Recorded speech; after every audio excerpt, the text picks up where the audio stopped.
Hey, good afternoon. I want to welcome everyone to the middle school principal and AD workshop. We're going to go through and just cover some information to help get you started for this school year. We are going to start with Keith Warren from our office, and he is going to cover the rule book order, sanctioning, the directory, and league passes. So Keith, I'll turn it over to you. Okay, thank you, Amy. I'm going to share my screen here. If you can't see this, let me know. We're good. Okay. So the first thing I want to do is go over our website. At the very top, you should see this bar, this blue bar, and this is frequently used items. Things you're going to be real concerned with are forms. Of course, the calendar, you're going to check that often. The directory, the AD notebook, rewind, and help. Rewind is every time we have a meeting on Zoom, we will record it and we will put it on to rewind. You can click here and you can go and see any of our past recordings. The AD notebook is something you really want to be in tune with. This has information that you're going to use pretty much on a daily basis. We've changed this a little bit. We had forms under here, and we're moving those to their own section. So forms will be under the forms link, and you can scroll through here and see which ones you need. The directory, it's really important. But we need to make sure that your directory is up to date. And here's how you do that. When you click on the directory link, it'll take you to this window, and you can put in the name of your school and hit search, and it will come up and give you a brief overview of the school itself. Now, what's important is who is this directory administrator? That's the person who has the controls to add people, to change people, to remove people. So whoever's listed here at your school is important to make sure these changes are made. Now, if that person has left your school, or maybe you want to add someone else, maybe you yourself want to be a part of that, just let me know, email me and give me the name of your school, and I'll be happy to connect you so you can be in control of this. But when you click more details, this will give you information about your staff. And you'll notice here we have email addresses for all our staff. We need to make sure that you have all of your administrators and all of your head coaches listed in this directory. If you would, put their email address as well as their cell phone number. Now, you'll notice here there are no cell phone numbers displayed. That's just for us. No one but our staff has access to that portion of the directory. One advantage to this is, number one, you can control your directory. If you get new people in, you don't have to depend on us to do it. But one additional benefit is that as soon as you add a member to your school on the directory, it will automatically place them in the correct email group. And that's how we communicate with you. We'll send emails to ADs, to high school ADs, to middle school ADs. And so all of those are separated. It knows that you are middle school, and if you put in that you're the athletic director, it will put you in the middle school athletic directors Google group, and that's how we send information out. So this is really important. We had sent out information a while back about how to get access to this, and we don't necessarily want this on the public site. We don't want anybody going in and creating their own school and making a mess of it. So we sent this out to ADs and principals. If you still need that instructions, let me know, and I'll be happy to send it to you. Amy, you have any questions about that? We do not have any questions. And Keith, I probably need to remind them, if you do have questions, we ask that you place them in the chat, and we'll respond throughout the presentation. Okay. So the next thing I want to go over, let me show you this. So this is the back end of the directory. So this is the link you would go to, and that's in the instructions. So I'll go ahead and just walk you through real briefly. So you would create your account, and when you first create it, if you're not already a member of a school, then I'll have to add you. This will be blank. But if you created the school, you're going to be in this top part, the schools you manage. And you'll notice over here, you can view details, you can add a staff member, or you can edit the school. And so when you click on it, you can come up to these links and you can edit it or you can delete it. So that's how you manage your school, is through this system. The other thing I want to go over is sanctioning. So we have a very similar form. It used to be all by paper. And as of January, this is all digital. And we also send instructions out about that. But if you go under the forms link, you will see there's a sanctioning form. And it's going to bring up these instructions to you. And you can download the instructions here if you like. And it'll walk you through it. And this is how it will look when you're logged in. You can actually do it right from our website, but I recommend not doing that. What you want to do is click on the link that we give you right here, and this will take you to the sanctioning system. Now, there's also a link here that will walk you step by step. This is a multi-step process because you have to fill out information about the event itself and then about the teams that are participating, and it has to be approved by the principal. And if they're if schools from outside South Carolina are involved, then we have to get approval from their state association. So there's quite a bit of moving parts here, but it does work pretty well. Whenever the coach or the AD completes a sanctioning request, it will automatically send a copy to the principal of the school. So when it asks for the principal, make sure you type in their email address correctly, because that's how it's going to do it. The principal then will approve it. At that point, Cindy in our office will go over and approve it, and you'll get the confirmation that it was approved. And you can see the results on our website. This will show you all the sanctioning requests and who's been approved. Any questions about that? Not at the moment. Yes, hold on one second. I just had one come through.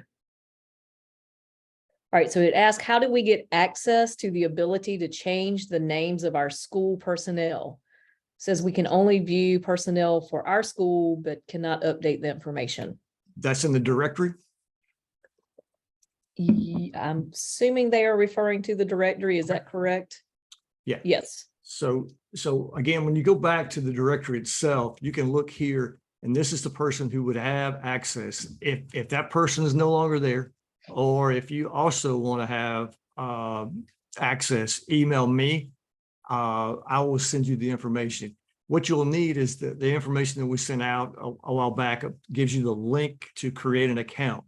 So no one going through the school directory from this link is going to have access to change anything. This is just for the public and for the schools. So you cannot make any changes from this link. You have to have a different link where you're going to create an account, and that account will give you access. Now, if you go in and create an account, you're going to have the ability right then to create a school, but you don't want to do that. What you want to do, I'm going to sign out. And so you're going to come to this link right here. You can actually, if you can see that, you can copy it down. That's the link you would need, but we'll send that out again. So you would come to the sign up. You'll click the sign up. You'll create your account, and it's going to ask you to come back here and log in. So when you log in, you're not going to have this part. You're not going to have part of the groups or at the top of what you created, because you haven't created anything yet. So don't do anything else until I connect you. After I connect you, then under these groups is where you'll see any schools that I've given you access to. And you can click these links if you want to add staff members, you click here and it will let you add staff. So let me go back to ours and I'll show you again. So if I wanted to add staff here, I'll click on that link and I just add here. I put their name, their cell phone in their position, and hit submit. And you keep going through, cycle through this process. And as you're adding, it'll populate this information down here.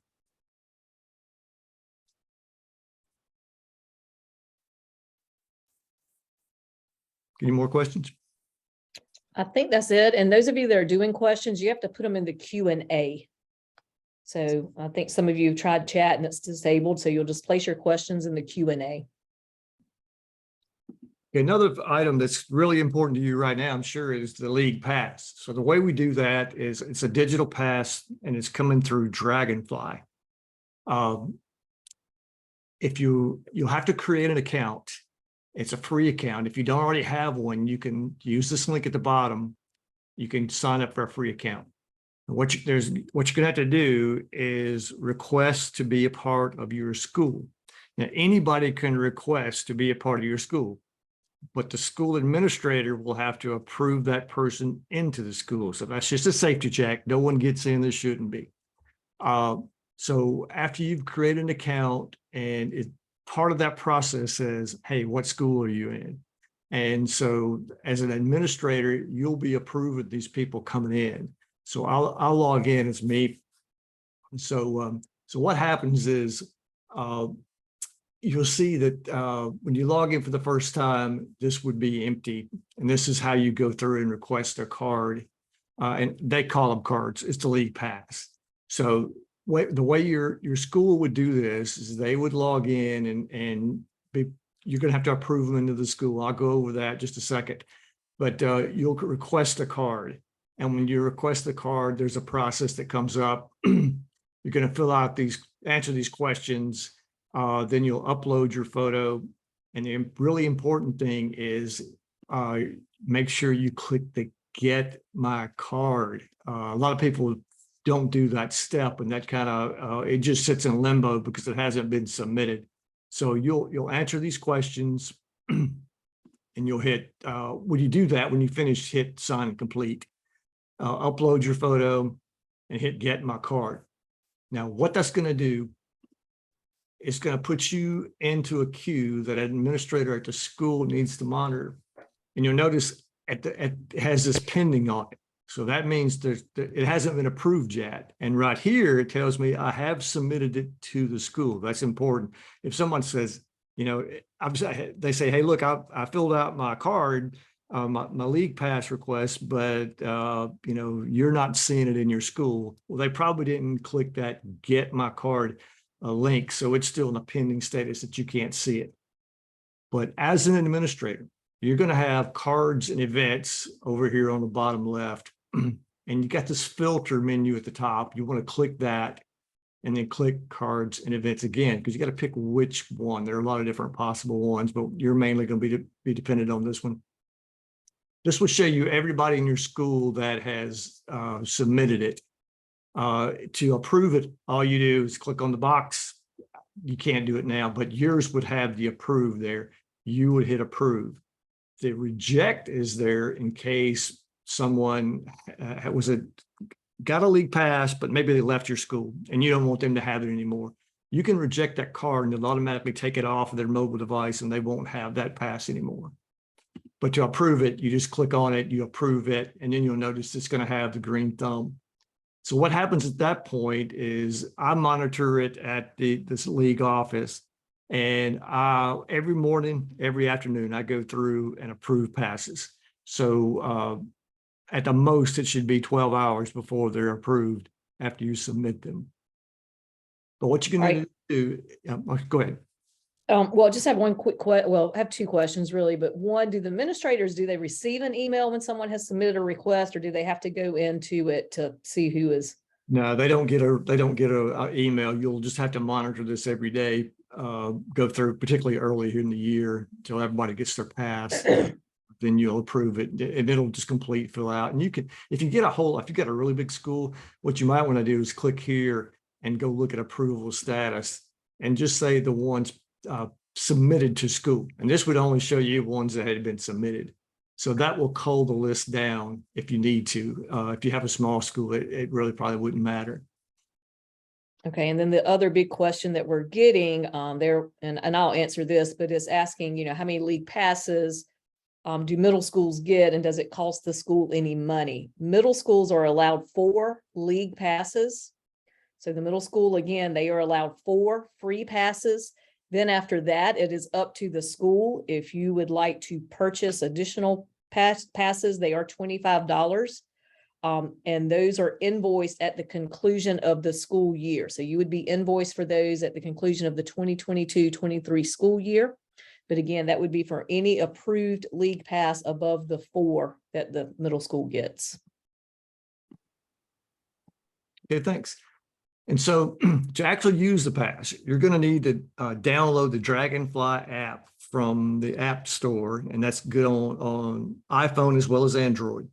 There is a new app available, and it is, if you just search for Dragonfly, you'll see it. It says coaches, and even though it says coaches, it's good for all of our the league. So you'll download that and actually log in again with the same information you used to create your account with. Now, if you used if you had an account last year, or if you've already created your account, you can apply for the pass on the mobile app, and that does have some advantages. It's a little bit more streamlined, and you can actually take your photo using your phone and use that as your photo. So there are some reasons why you might just want to do it directly from the app itself. But to use the app, the League Pass, you'll download the card. I mean, the app, the Dragonfly app, and you'll go to the bottom right, and it's going to say, I think it says cards now instead of credentials. The old app said credentials, but when you click on that, you'll see your card, your pass.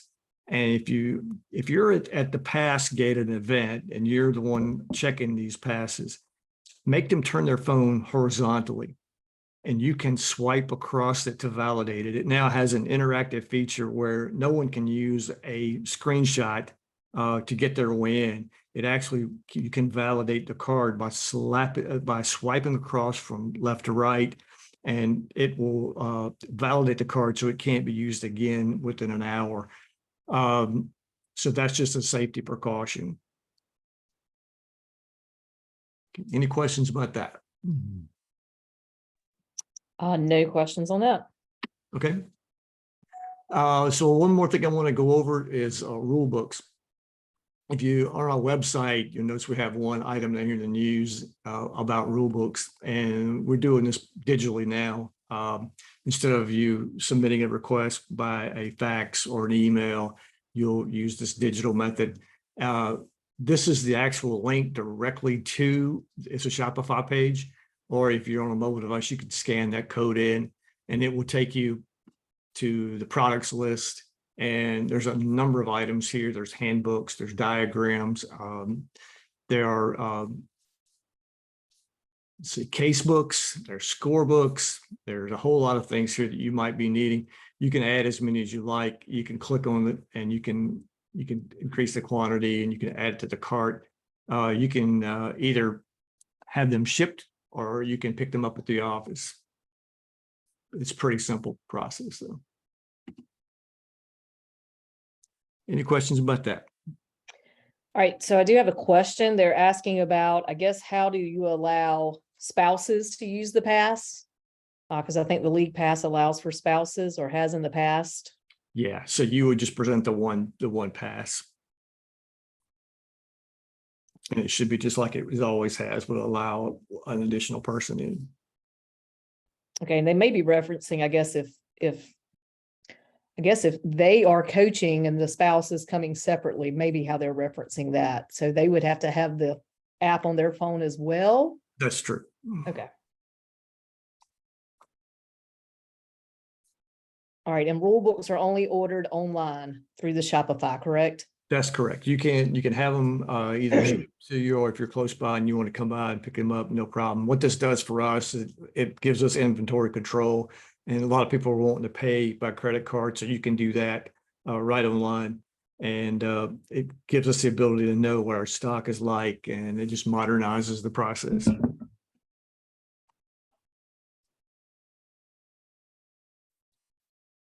Okay, let's see. I think someone's wanting to know, should they purchase rule book? You want to purchase rule books, I would say, for your head coach of that sport. And with all right, when they order, they don't have to pay at that time, but they have that option to pay. That's correct. Okay, so you have an option, and if not, then you would be sent an invoice. Okay, I think We'll give it a second. I think that may be all the questions. I know the last meeting we had, you were very popular, so I think that covers all of those, Keith. Okay, thank you. So I appreciate you getting on and sharing that information. All right, so we are going to start with the rules and regulations for middle school. So if you were in attendance for our new principal AD meeting, some of this information was covered, but this is going to be a little bit more specific to middle school. So we wanted to offer this to all middle school principals and athletic directors as you begin the school year. And I'm just getting ready to share my screen.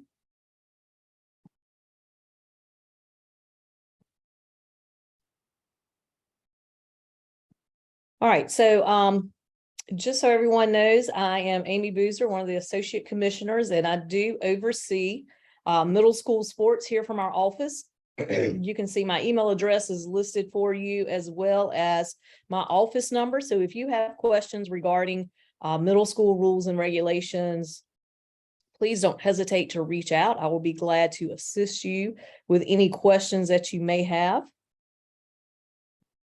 And we've covered the league passes, so that's been taken care of. All right, I just want to start off with our associate member representation. So Andy Rogers, principal of Boiling Springs Middle School, is your representative. He serves on the executive committee, and he also serves as a chairperson for our middle school task force. We do have a middle school task force that's made up of 12 districts, and you can see here that we have representation from various districts. So depending on what area you are in, we'll show who your representative is. This task force works to look at the middle school rules and regulations, to discuss anything that pertains to middle schools moving forward. And you can see right here, District 7, we are looking for someone to fill this spot right here. So if you are in this District 7 area and you would be interested in serving on the middle school task force, please send me an email. We do want to have someone representing this area of Calhoun, Orangeburg, Bamberg, Barnwell, Allendale, and Hampton County. So again, we do ask if you are in that area and would be willing to serve on the middle school task force, to send me an email. We would love to have your input from your area of the state. All right, Keith kind of shared some information with you all regarding the website, and this is a screenshot of the website. So anytime you go on and you're looking for where the rules and regulations are, and a lot of the things we're going to cover will be found here, you just simply want to go to your AD notebook, and you can see right here, you have the specific middle school rules and regulations, but also be mindful that we have the Constitution and bylaws. So your academic piece, transfer piece, that is going to be found in your bylaws section. So just want to highlight that for you. So anytime you have questions, I do ask that you refer to those sections. But again, if you need assistance from our office, that is what we're here for. So don't hesitate to contact us as well.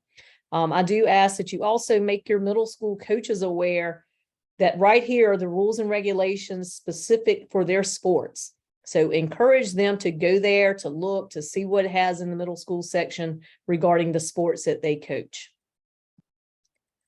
All right, some coaching requirements, and this is required for all of our coaches every year. Some of your coaches may have already completed this, but if not, these fall sports coaches indeed need to be getting these taken care of. So we have 4 courses that are required each year: the concussion course, heat acclimatization, sudden cardiac arrest, and protecting students from abuse. So these 4 courses have to be taken every year by all coaches. This includes volunteer coaches that are at your school as well. In addition, you need to make sure that every 2 years their CPR and AED certification is up to date. So again, that is a 2-year certification for CPR and AED. And then if you have a non-district employee who is a head coach, this coach must take the fundamentals of coaching course, and that can be found on nfhslearn.com as well. So if you have a head coach that is a non-district employee, they're going to need to take that fundamentals of coaching course. And then we have 2 courses that are recommended, and that is the COVID-19 and the collapsed athlete. So those are recommended courses.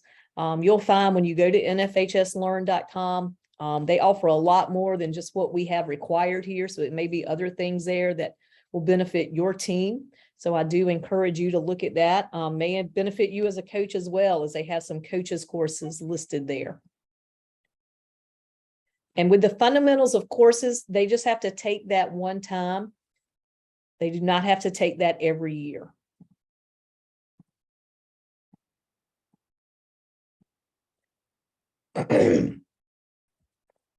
All right, some medical info. If you have a player that has suffered from a concussion, here is our procedure for return to play, and they must be approved by a healthcare professional before that student athlete is allowed to go back into a contest. So you can see right here is listed. So again, they must be approved prior to being able to return to play, and officials do have the ability to put them out of a contest if they do feel that they may have suffered a concussion and they are not able to return until approved. Just some other medical information, the wet bulb globe thermometer. You should be monitoring that at your school to see if your athletes can be out and what they can or cannot be doing at practice. Physicals must be dated on or after April 1, 2022 to be valid. So again, any physicals that are dated April 1st of 2022, those are valid for this upcoming school year.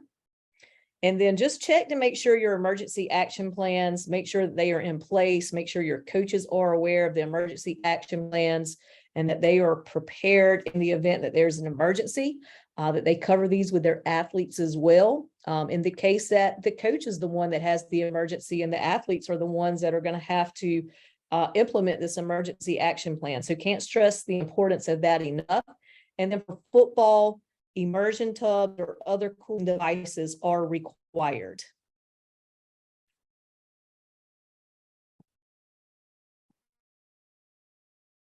Okay, this changed. This is the open season. This is a new open season, and you can see here we have additional open periods.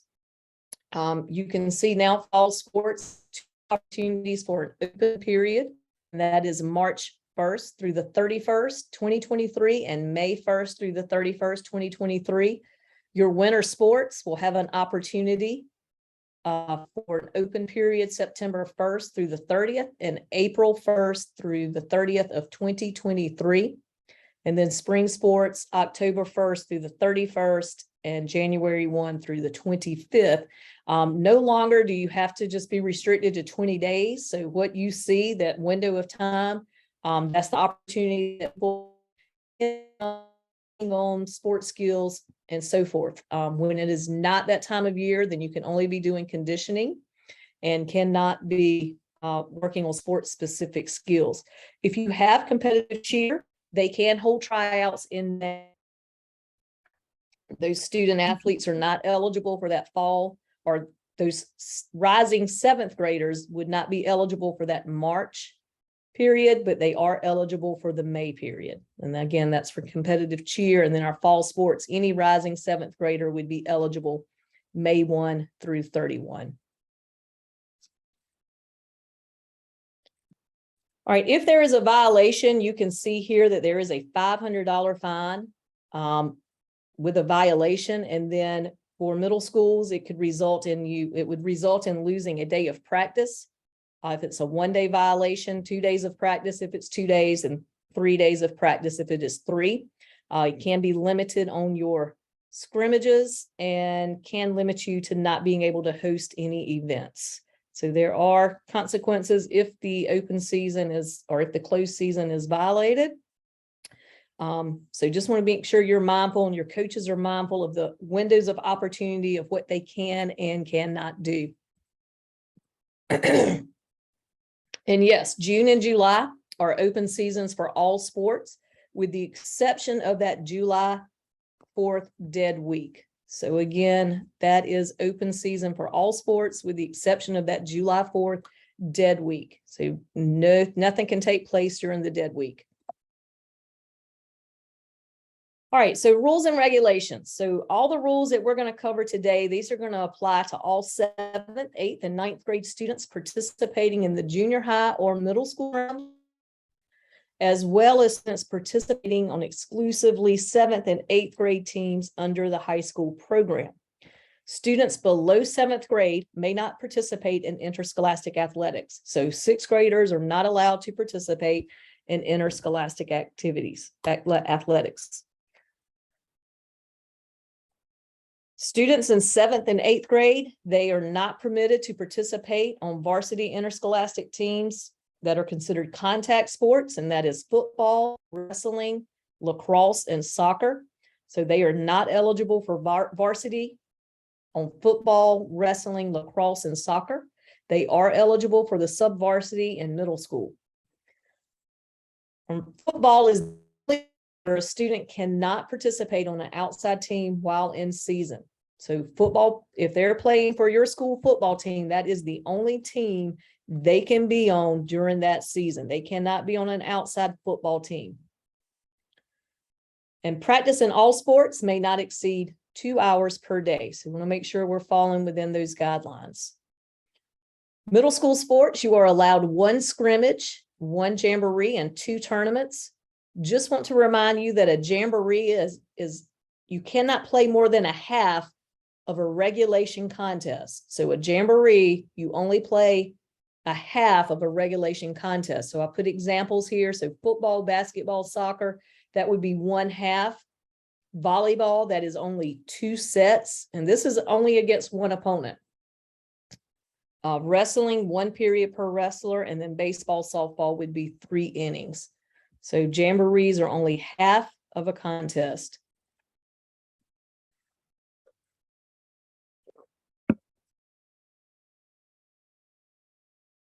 This is new this year. You can trade the jamboree for an additional scrimmage.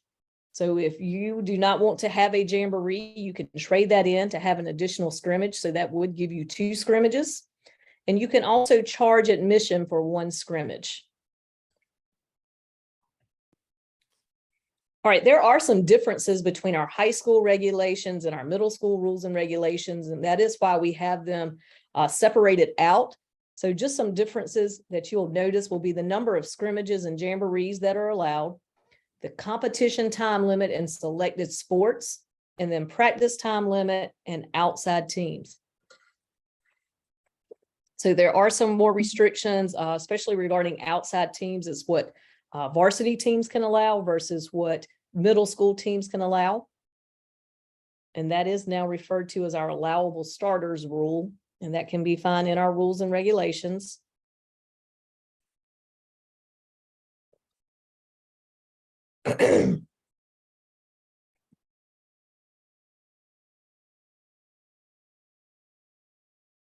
All right, so original eligibility. So a student will establish their eligibility when they are academically promoted to and first attend school in the 7th grade. So when that student attends school day 1 in the 7th grade, that is where their initial eligibility will be. And they will be eligible at this school and the school it feeds until they attend another school. So those of you that got 7th graders coming and you're starting day 1, they are establishing their initial eligibility with you. Each school shall keep on file the following for all student athletes. So you want to have an official birth certificate copy of this on file, along with their pre-participation physical form, the parent's permission, and then any other submitted eligibility forms. You want to keep that information on file. Some of you may be using big teams to put this information on, and that is fine as well.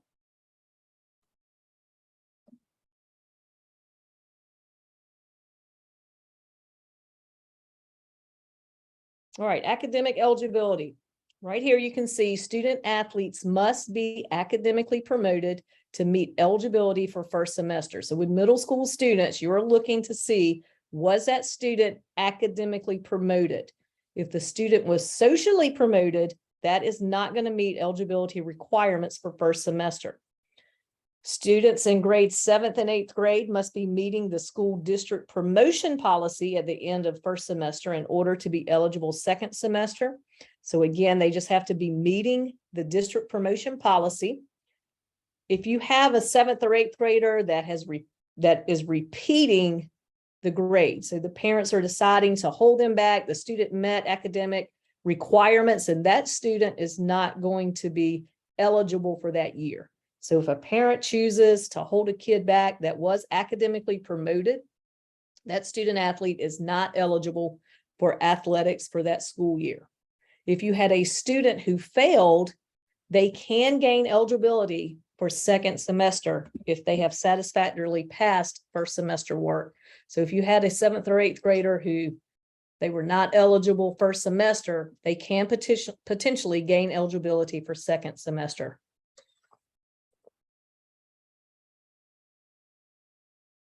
And this right here is big teams, basically, Planet HS. So this is where you'll be doing your eligibility. And I just simply took a screenshot. So you'll go in.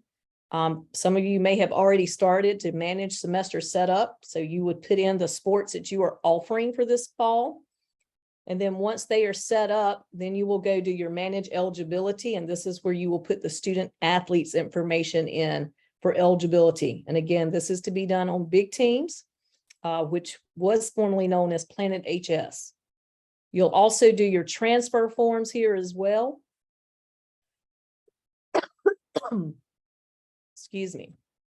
All right, there are age restrictions for students in middle school. So if you have a student that becomes 15 years of age prior to July 1st of the upcoming school year, they are not eligible to compete on an 8th grade team and in any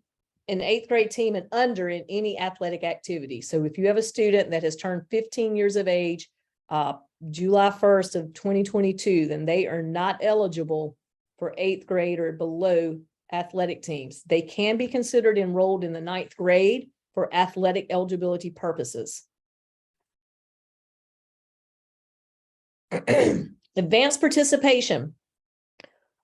With advanced participation, if you have a middle school student who is promoted to a varsity or JV team, they may not return to their middle school team if they participated at that level. So if you have a middle school player that was brought up, they sat on the bench, they dressed in uniform for a JV basketball game, they are no longer able to come back to the middle school team. They will have to stay up for the rest of the year.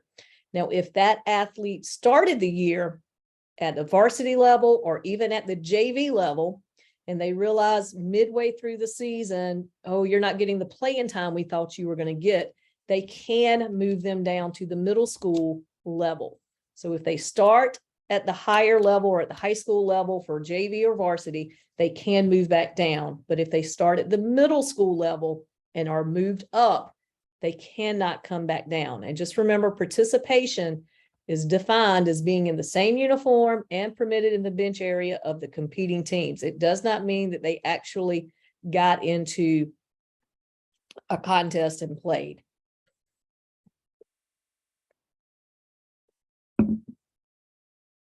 All right, transfer students.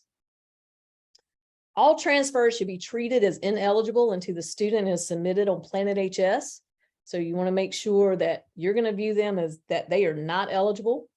To be eligible, they must meet one of the criteria for eligible transfers, and this can be found in our bylaws, Article 3, Section 10.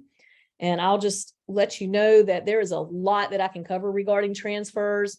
If you have specific transfer questions regarding your school, I do ask that you email me or that you call me following the meeting. I'll be glad to answer those, but there are so many different scenarios that take place with transfers that this meeting could be consumed for the rest of the afternoon in regards to transfers. All transfer forms must be completed prior to competing, and athletes who are not eligible cannot play in a scrimmage, jamboree, or contest. And again, remember the dressing. However, they can practice. They are able to practice with you, but they cannot compete. They cannot compete in a scrimmage, jamboree, or contest.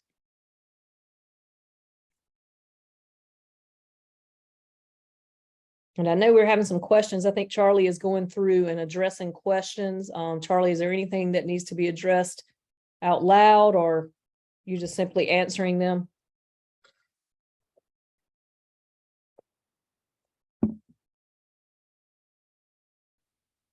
All right, 2 requirements for all transfers. So you want to first find out to make sure the student is eligible to represent the school from which they are leaving. And then second, did the student participate on an outside team in which a coach, including a volunteer coach, or had input into the selection of the outside team? So for all transfers, these 2 questions or these 2 requirements need to be met. And then from there, see if they meet one of the criteria from A through N. These are just some common types of transfers for middle schools: bona fide change of address, and meaning the student's family moved into your attendance zone; intra-district transfer. So if you are in a district that has several middle schools, students potentially could seek an intra-district; and then non-member schools. So meaning they're coming from a non-member school to your school, and they live in your attendance area. These are just some common types of transfers, but by no means not all that we cover. I just ask that you do kind of go and review the bylaws, Article 3, Section 10. And this is your transfer form. Again, this can be found on Big Teams. And you just simply would go in, fill out the information for the student, and then check what the transfer is. And then your principal will receive an email, and the principal will need to approve the transfer before they are eligible to participate. All right, so charter schools and homeschools. So this is a little bit different. These are not transfer students, and these are under state law. So state law allows students who attend a public charter school that does not offer the sport, they are eligible to play only where they are zoned to attend. So if you have students who are in a public charter school and the sport is not offered, and they want to come play the sport at your school and they're zoned for your school, they are eligible. They are not a transfer. You do not have to fill out a transfer form. Homeschool students are only eligible to play where they are zoned as well, and they must attend and they must have been homeschooled for a year previously to be eligible. So you want to first find out, have they been homeschooled in a homeschool association for at least a year in order for them to be eligible. Homeschool students also have to submit an intent to participate form to the district. So making the district aware that they are in a homeschool association and that they are seeking to participate at the school in which they are zoned to attend. I encourage you to always ask the parent, is the student in a homeschool association, or are they taking classes at home online through a public charter school? A lot of times, parents are going to say, I'm homeschooling my student, when actually the student is in a public online charter school. So I just encourage you to ask that question just to get some clarification on what the student actually is doing.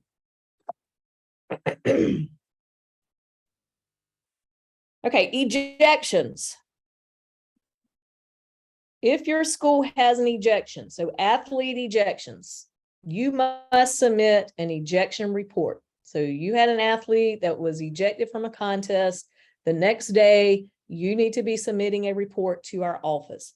If the athlete is ejected, they can remain in the bench area. They just cannot return to play. And they are immediately ineligible until cleared by our office.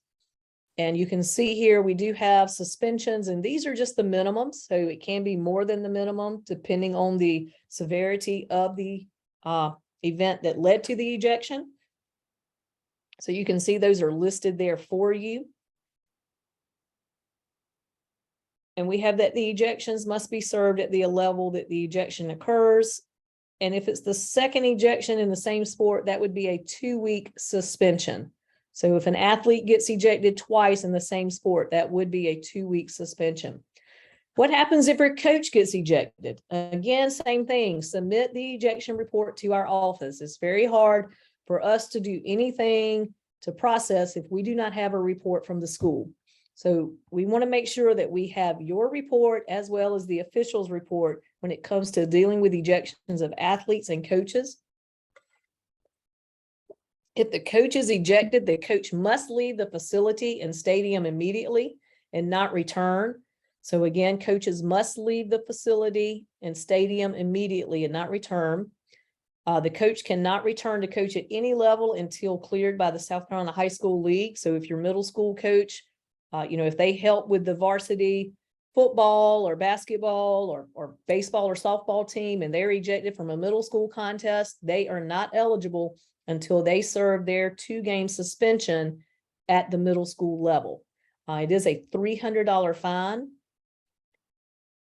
And if they ejected from the final game of the season, then the minimum fine is $500. And, bottom line is, especially coaches, it is a choice for you to get ejected. You're making a choice there. Assistant coaches, we're seeing an increased number of assistant coaches that are being ejected. Please talk with these coaches, talk with your athletes, talk about what the consequences are of their actions and help them to make better choices. One of the things we're going to be placing an emphasis on is behavior. And you can see here, I've just got some bulleted points. Being negative takes no effort. It's very easy to, show your disgruntled, your dissatisfaction with what's taking place in a contest. That takes no effort. What does take effort is that you restrain yourself and you show sportsmanship by not doing the negative talks. We need to encourage that more. Coaches, you need to take ownership of their players and coaching staff's behavior. So really educating these student athletes. Middle school athletics is the first opportunity that these students are being engaged in interscholastic athletics. So really teaching them and educating them is going to be valuable to how they grow as an athlete and how they respect the game. Making unsporting remarks towards opponents should not be tolerated or encouraged. And this is one that we're seeing just having a lot of trouble with spectators. Spectators are there and they should be there to cheer only for their team. They're not there to engage in negative behavior that's directed at officials or opposing players or coaches. But we are seeing increased incidents with spectators that are basically they're causing the games to be shut down.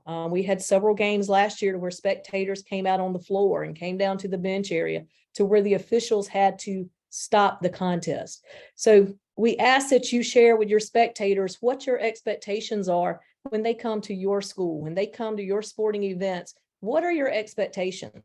And don't tolerate those spectators that are there and they're being negative and they are, negative and making remarks about officials or the opponents, or could be even making comments and they're for your team towards your team. So just, and just, we're not going to tolerate that. Again, just want to place a big emphasis on improving our behavior and the way we act at these interscholastic athletic events. All right, officials, it is recommended that you use certified officials for contests. Again, that is recommended. High school students are not to be used as game officials.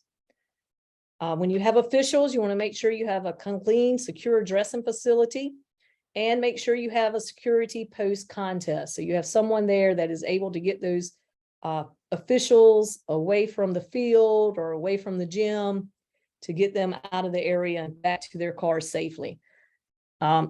We have to understand sub-varsity level. This is where our new officials are getting their experience.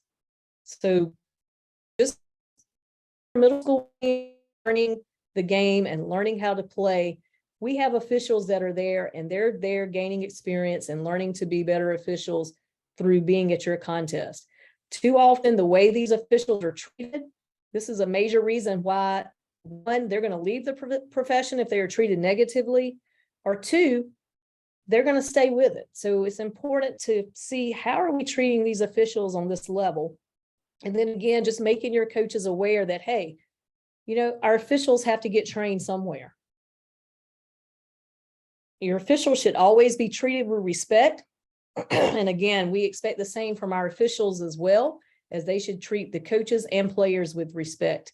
And the belittling and degrading of game officials from coaches, players, and especially spectators should not be in the middle school game in any sport.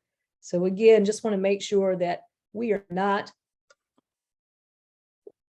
allowing this on your school campuses. So administrators, take a strong stance on what your standard is of sportsmanship for your school. All right, booking fees, and a lot of you probably already received booking fees for your fall sports, but these are $50 for all sports. Payments are to be made to the individual director for your area. So want to make sure that you are getting those paid.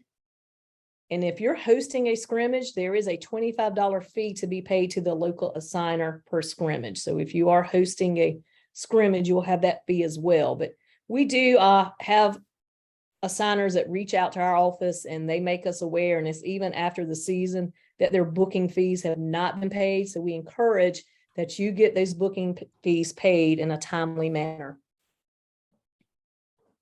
Hey, Amy, can you talk to them about start times? Yes. Start times with officials. Yes. Yes. For officials, you have to be mindful that if you have a very early start time, officials may not be able to get to that contest. I know our rules and regulations, it's recommended 4 p.m., but that is not realistic for an official to really be able to get to that contest. So just be mindful of that. We do encourage that you do not have any contests that start any later than 7 p.m. But just be mindful of what that initial start time is as well, to ensure that you can go there, provided that we do have them. All right, this calendar is on our website. I just kind of popped it in here, but there is a calendar. It's under the AD notebook. So if you go there, it has sports season calendar. It's a middle school specific one as well. And you can see it has your dates for your first practice scrimmage, first contest, last contest. Football, do be mindful. There are some specific dates for your football coaches for when they can be in helmets, and then when they can be in helmets and shoulder pads, which that is coming up this Friday for helmets and shoulder pads, provided they've met the required days in helmets. So football, you do have extra dates that you may want to reference in the rules and regulations for middle schools. But again, this calendar can be located on our website. And this is new, and I just want to share. We're kind of excited about this. The middle school task force that I mentioned earlier in the presentation worked together to look at the opportunity to offer multiple regional invitationals. So we are basically looking at offering invitationals in the following sports: volleyball, October 22nd. And then you can see we have wrestling, which would be an individual basis, and track and field. So this is an opportunity for middle schools to be able to go out and compete and represent their middle school. Again, it will be multiple regional invitationals. So there will be some throughout the state. We didn't want travel to be a major issue. We'll be sending out more information. Volleyball, I can share, there will be a form that teams will have to submit to be considered to participate in the tournament. I think we are looking at 2 divisions for each site. So based on school enrollment, we'll have an upper division and then a lower division. But again, we're looking, I think, at 4 different areas in the state to have a volleyball invitational. So an opportunity for schools to participate there for volleyball outside of your season. And then wrestling, track and field, we'll have some more information that'll be coming out in regards to how that's going to work for your schools. But they can be representing your school as an individual in these events. And these 2 events will actually take place prior to the end of those seasons. So just want to share that. We are excited about that. And we do want to, we do hope that that's going to be a success and something that we can grow on. All right, I know earlier we kind of touched on Planet HS, but Planet HS and Arbiter are 2 things that you will be using throughout the year. If you do not have an account, you need to send an email to Jan, and I've put Jan's email address right here. Include in your email the following: so your school name, and your position, principal or athletic director, and then she will reach back out to you and let you know when everything is set up. So again, if you do not have those accounts set up, send Jan an email in our office in regards to that.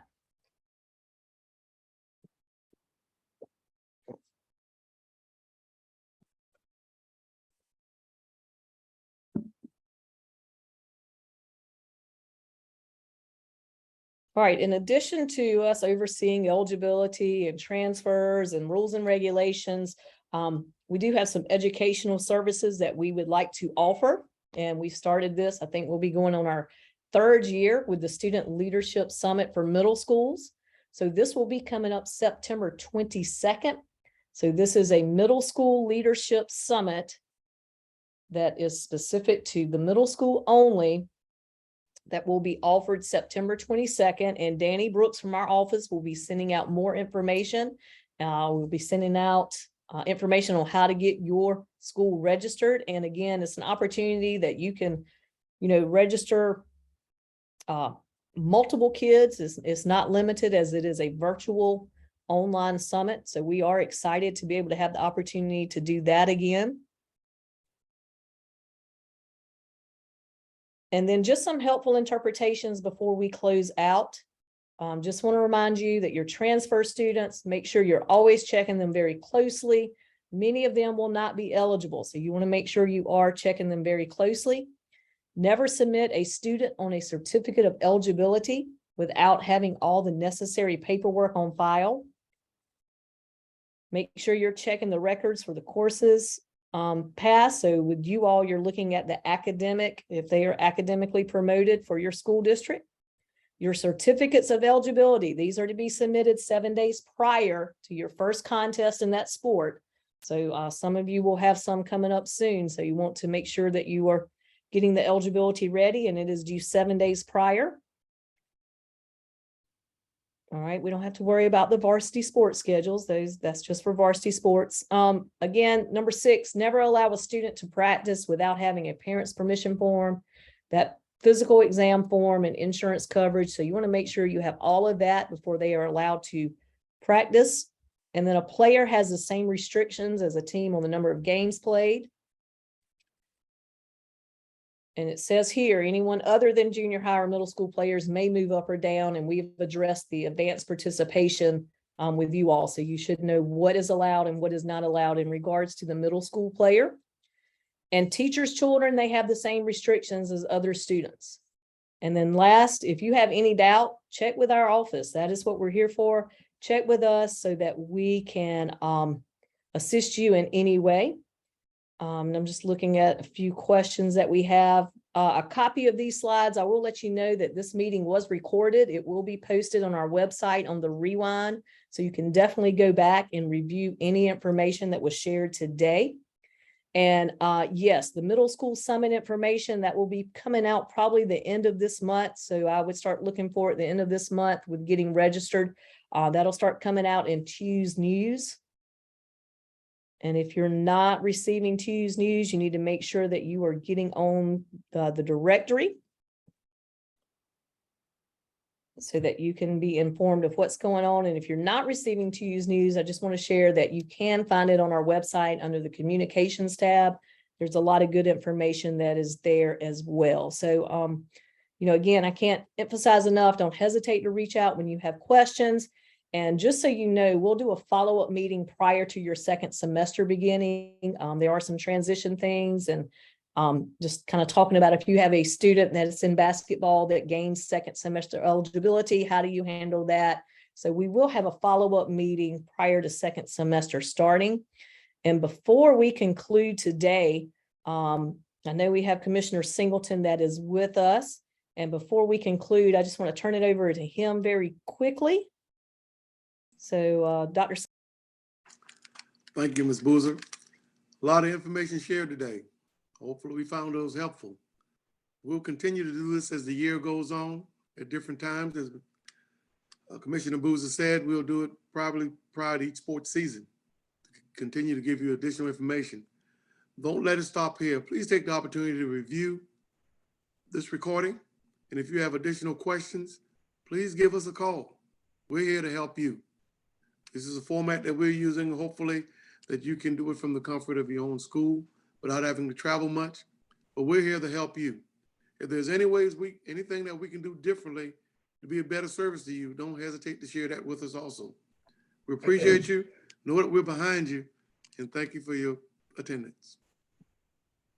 All right, thank you, Commissioner Singleton. And again, we are here for you. And administrators, just want to share also, if you would like for us to come and present to your coaches at your school or to your district, just let us know. We're willing to do that as well, to come out and do one-on-ones and to talk with our coaches in the middle school athletics. So I appreciate you being here today. And again, this is recorded and you can find it on our Rewind tab on the website. And I hope you all have a great start to the school year and with fall sports. So thank you again for attending.